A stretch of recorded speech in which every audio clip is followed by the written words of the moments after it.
Kama ulitumia uzazi wa mpango wa aina yoyote ile, haijalishi ni kijiti, sindano, vidonge, haijalishi ni kwa muda gani uliopita, wewe mtoto utakuwa unamsikilizia tu kwa jirani.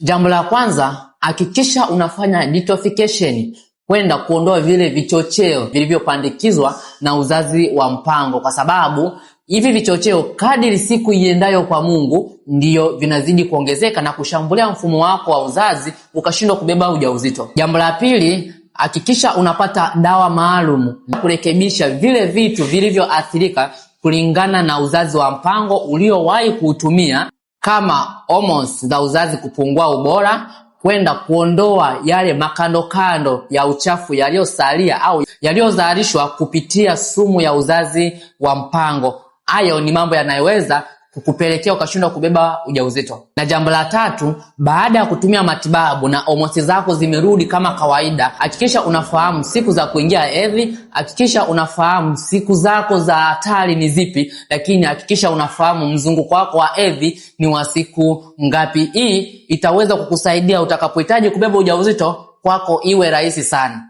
Basi ikiwa umetumia uzazi wa mpango, umewahi kutoa mimba, huenda bahati mbaya, haijalishi ni miaka mingapi iliyopita uliowahi kutumia uzazi wa mpango na upo kwenye uhitaji wa mtoto, tunaweza kuwasiliana kwa namba iliyoko kwenye biograph, ukanipigia WhatsApp kukupatia utaratibu wa package ambayo utatumia ndani ya siku 30 na ukiwa ndani ya usimamizi mpaka pale utakapoweza kuondokana na changamoto hii.